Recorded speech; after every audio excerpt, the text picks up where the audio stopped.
Assalamualaikum warahmatullahi wabarakatuh.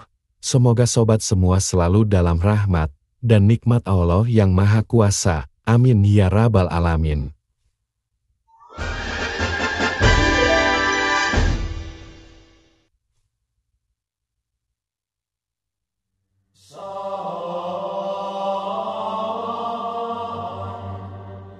Dikisahkan oleh Muaz bin Jabal radhiyallahu anhu, dari Ibnu Abbas radhiyallahu anhu, beliau mengatakan bahwa suatu hari, kami sedang bersama Rasulullah Shallallahu Alaihi Wasallam di rumah seorang Ansar dalam suatu pertemuan.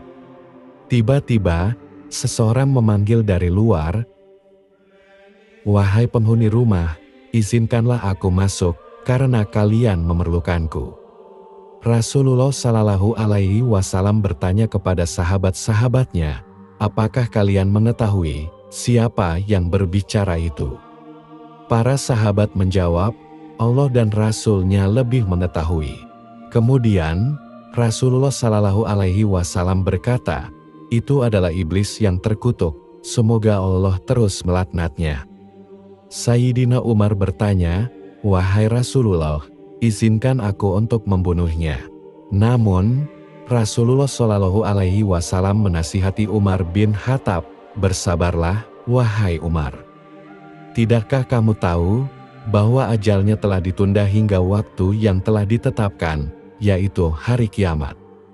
Sekarang, bukalah pintu untuknya, karena dia datang atas perintah Allah Subhanahu wa Ta'ala." Ibnu Abbas mengatakan, kemudian pintu dibuka, iblis masuk dan duduk di tengah kami. Dia adalah seorang tua renta, dengan mata sebelah buta. Dia berkata, "Assalamualaikum ya Muhammad. Assalamualaikum ya jamaatul muslimin." Kemudian iblis berkata, "Wahai Muhammad Shallallahu Alaihi Wasallam, kedatanganku bukanlah atas keinginanku sendiri, tetapi karena aku diperintah dan dipaksa untuk datang ke sini." Rasulullah Shallallahu Alaihi Wasallam menanyakan, "Siapa yang memaksa engkau datang ke sini, hai yang terkutuk?" Iblis menjelaskan, "Seorang malaikat utusan Tuhan yang Maha Kuasa datang kepadaku dan berkata, sesungguhnya Allah Subhanahu wa Ta'ala memerintahkanmu untuk mendatangi Rasulullah Shallallahu Alaihi Wasallam dalam keadaan rendah dan patuh. Kamu harus mengungkapkan kepada beliau cara-cara tipu daya, godaan, dan rencana yang kamu gunakan untuk menyesatkan Bani Adam. Kamu harus menjawab dengan jujur atas segala yang ditanyakan kepadamu." Allah Subhanahu wa Ta'ala berfirman, "Demi keagungan dan kemuliaanku, jika kamu berdusta sekalipun, dan tidak berkata benar saat menjawab pertanyaan utusanku, maka aku akan menghancurkanmu menjadi debu yang diterbangkan angin, dan aku akan memuaskan musuhmu, yaitu manusia, atas bencana yang menimpa dirimu." Dengan ancaman tersebut, iblis menjadi takut lalu ia datang dan berbicara dengan jujur. Iblis kembali berkata, "Wahai Muhammad, aku datang kepadamu sebagaimana perintah yang telah diberikan kepadaku. Sekarang, ajukan pertanyaanmu, apa yang ingin kamu ketahui? Jika jawaban-jawabanku tidak memuaskanmu, maka musuh-musuhku akan merasa puas atas bencana yang menimpaku. Tidak ada yang lebih berat bagiku daripada melihat musuh-musuhku merasa lega atas bencana yang menimpaku."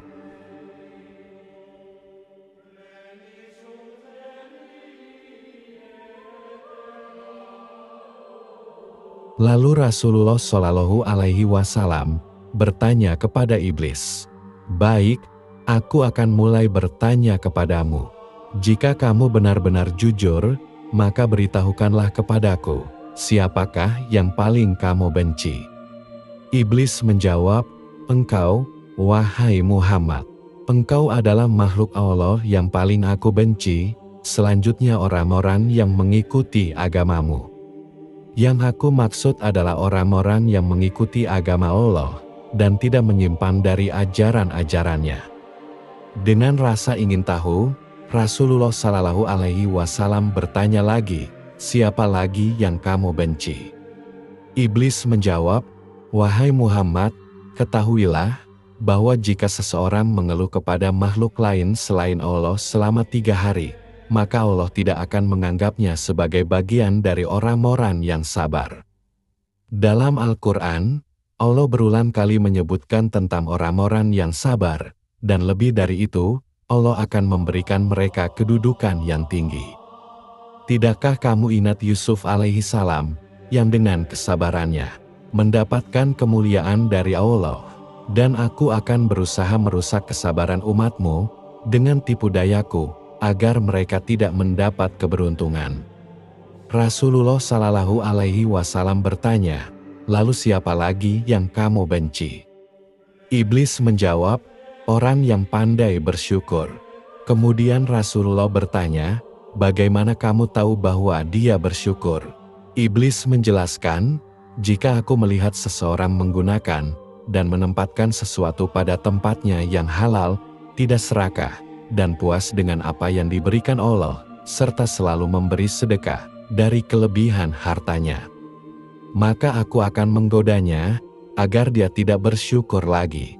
Aku akan menakut-nakutinya dengan kemiskinan, dan mengajaknya melakukan kejahatan.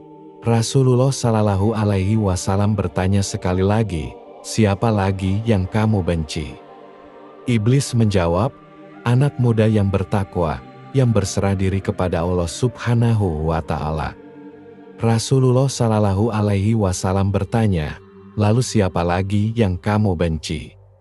Iblis menjawab, orang yang halim dan menjaga diri dari keraguan. Kemudian Rasulullah bertanya lagi, siapa lagi? Iblis menjawab, orang miskin atau fakir yang sabar, yang tidak mengeluhkan kesulitannya kepada orang lain. Rasulullah Shallallahu Alaihi Wasallam bertanya lagi, bagaimanakah keadaanmu ketika umatku salat? Iblis menjawab, aku merasa panas dan gemetar, namun aku tetap mencoba mengganggu mereka, agar mereka lalai dalam sholatnya. Rasulullah bertanya, mengapa demikian, hai makhluk Allah yang terkutuk? Iblis menjawab, karena ketika seorang hamba sujud sekali saja kepada Allah, Allah akan meninggikan derajatnya. Dan lebih lagi, perintah sujud adalah awal dari kemarahan Allah terhadapku. Rasulullah bertanya lagi, bagaimana jika mereka berpuasa? Iblis menjawab, aku terbelenggu sampai mereka berbuka puasa. Rasulullah Shallallahu Alaihi Wasallam bertanya, bagaimana jika mereka menunaikan haji? Iblis menjawab, aku menjadi sangat terganggu. Rasulullah bertanya lagi, bagaimana jika mereka membaca Al-Quran? Iblis menjawab, aku merasa seperti terbakar, layaknya timah di atas api.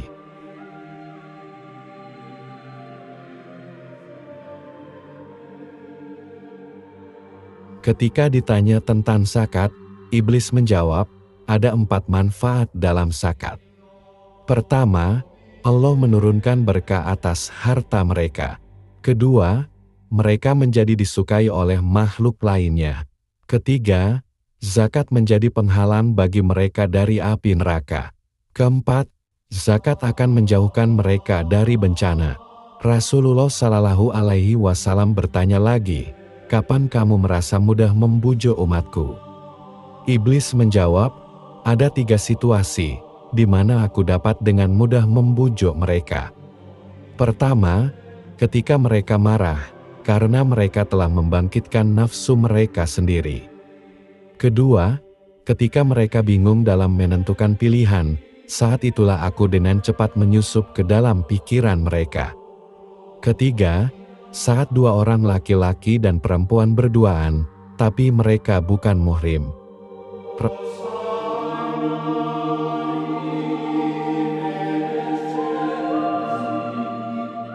Rasulullah kemudian bertanya kepada Iblis tentang godaannya terhadap para sahabat.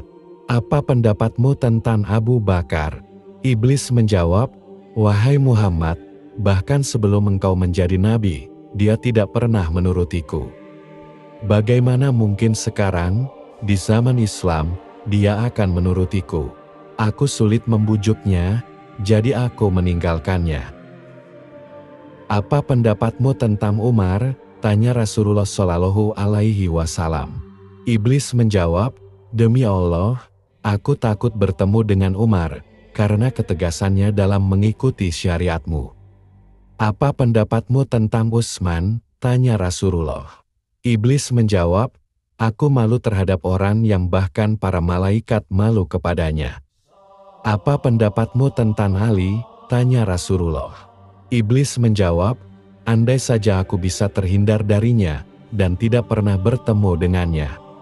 Aku ingin menukar kepalaku dengannya, tetapi dia tidak pernah membiarkanku melakukan hal itu. Ali bin Abi Thalib dikenal sangat cerdas, sehingga iblis ingin menukar kepala dengannya. Rasulullah Shallallahu Alaihi Wasallam berkata, segala puji hanya bagi Allah, yang telah memberikan kebahagiaan kepada umatku, dan membuatmu menderita hingga hari kiamat. Iblis membantah, tidak mungkin, tidak mungkin. Bagaimana mungkin umatmu akan bahagia, sementara aku masih hidup, dan tidak akan mati hingga hari kiamat? Bagaimana mereka bisa senang, sementara aku bergerak di dalam diri mereka, melalui aliran darah dan daging, sedangkan mereka tidak bisa melihatku? Demi Tuhan yang menciptakanku, dan memberiku waktu hingga hari kebangkitan mereka, aku akan menyesatkan semua keturunan Adam. Para sahabat yang bersama Rasulullah merasa gemetar mendengar perkataan iblis. Iblis melanjutkan, aku akan mendatangi mereka dari segala arah, dari depan dan belakang, kanan dan kiri.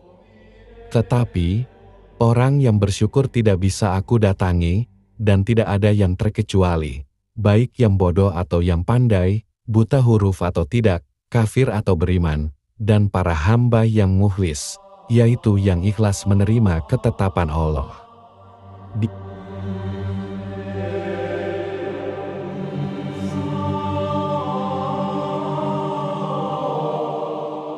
Dialog antara Rasulullah Shallallahu Alaihi Wasallam dan iblis pun berlanjut. Rasulullah Shallallahu Alaihi Wasallam bertanya, siapakah orang yang ikhlas itu menurutmu? Iblis menjawab, tidakkah engkau tahu, hai Muhammad, barang siapa yang mencintai dirham dan dinar, maka dia tidak termasuk orang yang ikhlas di hadapan Allah. Jika aku melihat seseorang yang tidak tertarik pada dirham dan dinar, serta tidak menginginkan pujian dan sanjungan, maka aku tahu bahwa dia adalah orang yang ikhlas karena Allah. Oleh karena itu, aku akan meninggalkan dia. Sesungguhnya, orang yang mencintai harta, pujian, dan hatinya terikat pada nafsu atau syahwat dunia, dia lebih rakus dari orang yang telah aku jelaskan kepadamu. Wahai Muhammad, barang siapa yang mencintai kedudukan, dan bersikap sombong, itu adalah termasuk dosa besar. Wahai Muhammad, akulah yang memalingkan niat para pemimpin dari umatmu. Awalnya mereka memikirkan umat, yaitu amanah. Namun, lama-kelamaan, mereka hanya memikirkan diri sendiri dan keluarganya, sampai akhirnya mereka menjadi rakus, dan menguasai semua milik rakyat, dan itu semua adalah keahlianku.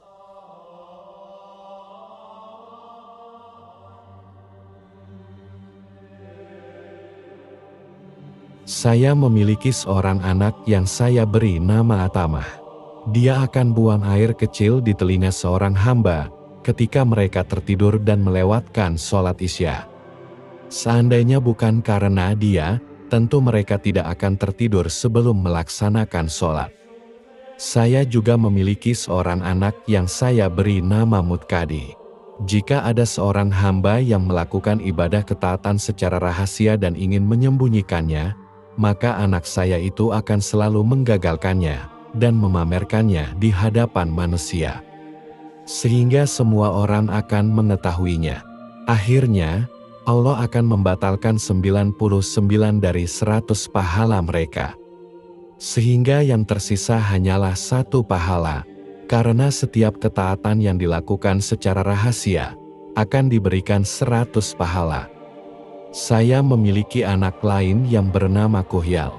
Dia bertugas untuk mengusap mata semua orang yang hadir di majelis pengajian, dan ketika khatib sedang memberikan khutbah, sehingga mereka menjadi mengantuk dan akhirnya tertidur. Mereka tidak dapat mendengarkan apa yang dibicarakan oleh para khatib. Bagi mereka yang tertidur, tidak akan ditulis pahala sedikit pun untuk selamanya. Wahai Muhammad, sesungguhnya di antara umatmu, ada yang menunda salat sekitar 1 atau 2 jam. Setiap kali mereka hendak salat, aku menemani dan menggoda mereka. Kemudian aku berkata, masih ada waktu, sementara kamu sibuk, sehingga mereka menunda salatnya, dan tidak mengerjakan tepat pada waktunya. Jika saat itu mereka mengalahkanku, maka aku akan mengirim satu setan yang lain, yang akan membuat mereka lupa waktu salat.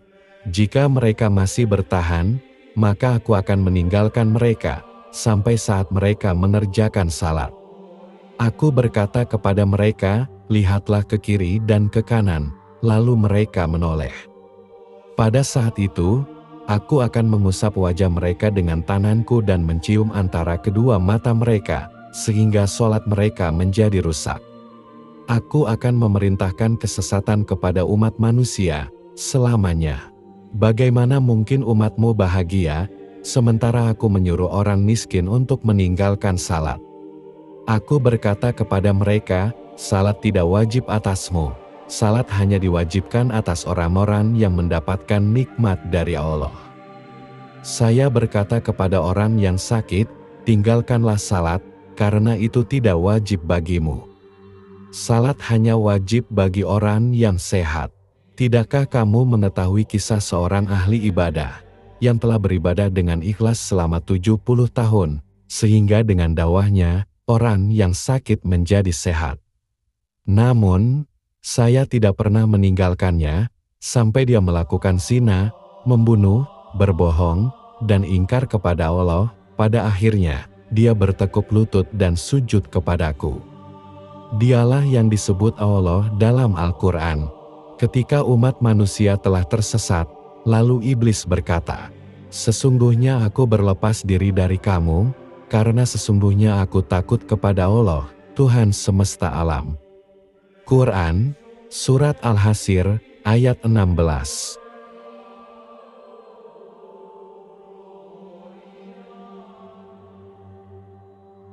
Setelah menjawab semua pertanyaan Rasulullah, iblis pun pamit dari majelis tersebut. Ibnu Abbas menceritakan, setelah kepergiannya, Rasulullah bersabda kepada kami, demikianlah tipu daya iblis. Siapa saja yang mengikuti jalannya, maka neraka tempatnya di kemudian hari.